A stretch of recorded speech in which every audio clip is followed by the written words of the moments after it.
Salut, j'avais fait cette vidéo, le résultat me plaisait pas, je me suis dit que j'allais le refaire. Je vous parle de mes lectures, il y en a 1, 2, 3, 4, 5, 6. Dans les 6, il y a 3 essais, un manifeste et 2 romans, 2 romances. On commence par les 2 premiers romans. Le premier, ça s'appelle Te détester de Tracy Lorraine.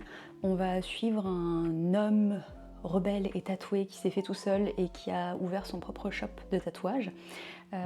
Et elle qui vient de perdre sa grand-mère et qui cherche un travail.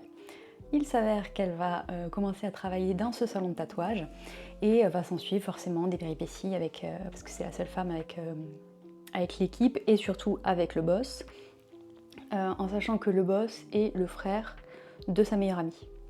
Ça complique les choses. Quoi qu'il en soit, est-ce que j'ai aimé? J'ai trouvé ça assez divertissant, oui. Si vous aimez l'univers du tatouage et tout, vous allez retrouver certains codes, donc vous allez l'apprécier. Par contre, comme bien souvent en romance, et d'ailleurs je fais un point d'arrêt là-dessus, est-ce qu'on peut partir du principe que ce n'est pas parce que la romance se vend énormément que ce qui est proposé est bien? Peut-être qu'il faudrait faire un pas de côté et proposer de nouvelles choses en termes de romance. Parce que à peu près tout ce que je lis est couvert de clichés. Alors peut-être je lis pas les bons ouvrages, hein, autant pour moi. Mais quand même une majorité et ça me chagrine, ça me désole. Et je suis à deux doigts d'arrêter la romance. Donc dans celui-là, notre héroïne se retrouve à faire l'assistante et la femme de ménage du salon de tatouage, et évidemment quand le moment va venir, je vous dis pas sur qui, sur quoi, comment, eh bien ce sera limite la psychologue, l'infirmière, enfin bon. Est-ce que les femmes dans les romances ne se donnent qu'à ça? Je ne crois pas. Est-ce qu'on peut évoluer, s'il vous plaît? Le deuxième livre, c'est Five de Margie No Name. Comment j'ai découvert ce livre? J'ai fait une vidéo TikTok, peut-être certaines d'entre vous l'ont vu, où je faisais un appel à l'aide sur un livre que j'avais commencé à lire sur une plateforme qui était Wattpad ou Fixia, et je ne trouvais pas le titre et je demandais aux personnes avec la description que je vous fais, est-ce que ça vous parle, est-ce que vous avez des titres? Et du coup j'ai eu beaucoup de réponses, c'est super parce qu'au final je suis allée checker toutes les réponses et j'ai ajouté énormément de livres à ma palle, à ma wishlist. Et parmi ces livres, il y a Five, où on va suivre en fait une jeune femme qui s'appelle Evie, qui quand elle était plus jeune a été kidnappée et enfermée, voire torturée par des hommes qui avaient une dent contre son père.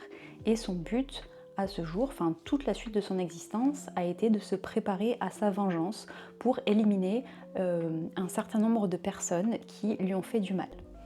Pour ça, elle se crée différentes identités, enfin il y a tout un cheminement, et elle se retrouve à un moment de sa vie proche de ces personnes, et notamment du fils de l'homme qui a orchestré son enlèvement, qui s'appelle Five, et ils vont se rapprocher, ils vont être amenés à travailler ensemble, et va s'en suivre en fait un flou artistique, parce que Evie, de par les personnages qu'elle se crée, on se dit, en fait, est-ce qu'elle a vraiment envie de faire ça?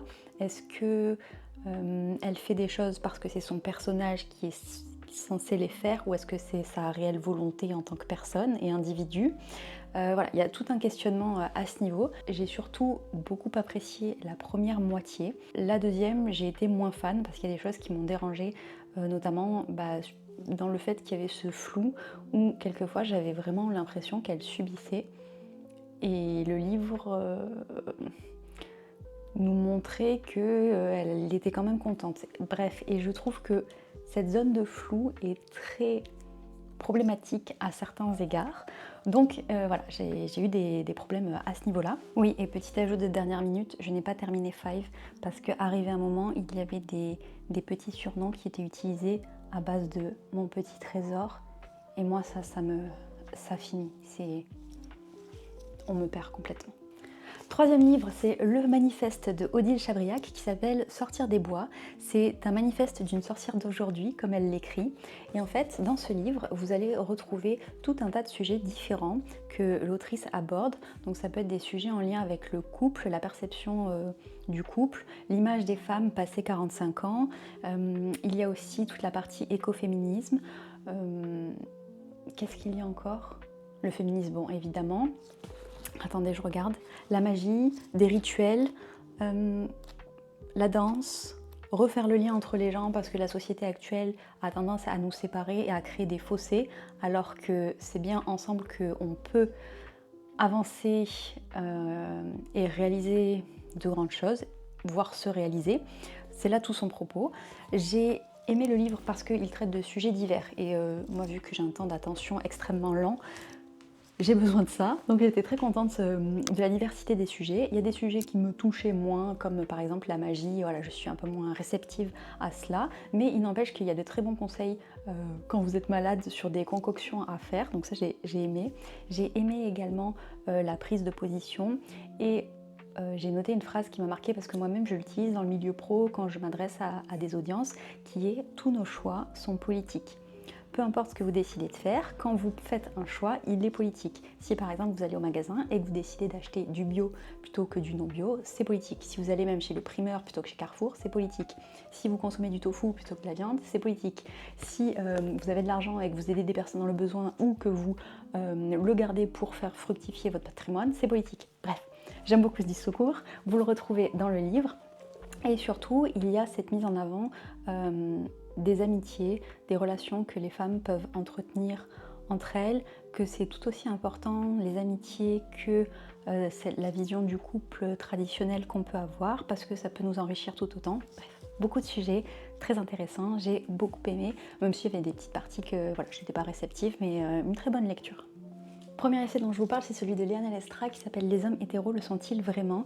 Il se base sur 50 ans de recherche et d'analyse sur les relations que les hommes entretiennent entre eux et comment il y a cette problématique pour eux de « on est proche mais pas trop proche non plus parce qu'il y a une homophobie latente ». Tout le livre analyse cela, il analyse aussi le fait que pourquoi les hommes seraient hétéros et diraient qu'ils aiment les femmes si au final ils les violentent, ils les manipulent et ils les tuent dans le pire des cas. J'ai bien aimé,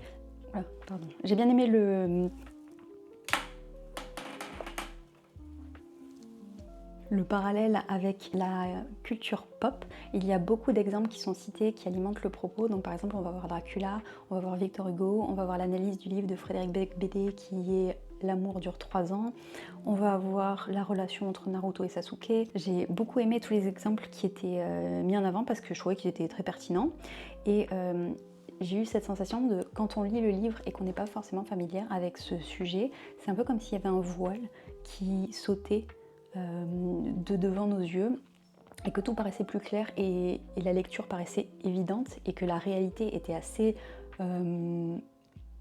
frontale, on va dire, parce que oui, comment tu peux dire que tu es hétéro si tu traites mal les femmes, tu les méprises. Enfin, j'ai noté une phrase et je vais vous la lire, c'est « Lorsqu'une femme sort des attentes irréalistes et narcissiques des hommes, lorsqu'elle exprime sa subjectivité, fait ses propres choix et affirme sa subjectivité, la colère et la violence masculine éclatent. » Un chiffre que je peux vous partager, qui est écrit dans l'essai, le taux de séparation des patients qui sont en couple, quand la femme est malade, on est sur 20% de séparation.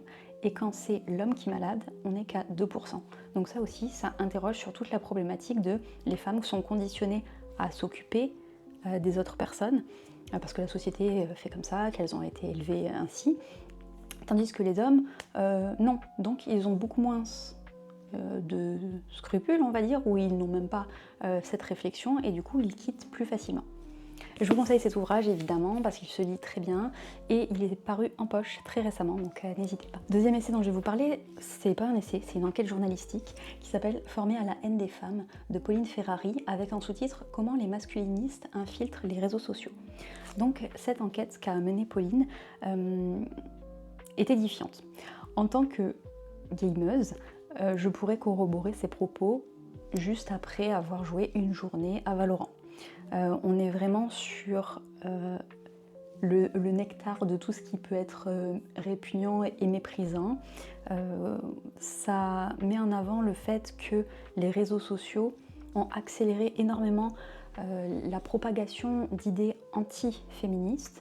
Elle a vu émerger des coachs séduction, coachs de survie, coachs en tout genre, ou qui vendent des produits à des hommes dans une situation psychique particulière et qui vraiment appuie sur le fait que oui, vous êtes les victimes. Vous n'avez aucun espace pour vous exprimer, pour exprimer votre mal-être, pour être entendu, soutenu. Et vous savez pourquoi? Parce que le problème, c'est les femmes.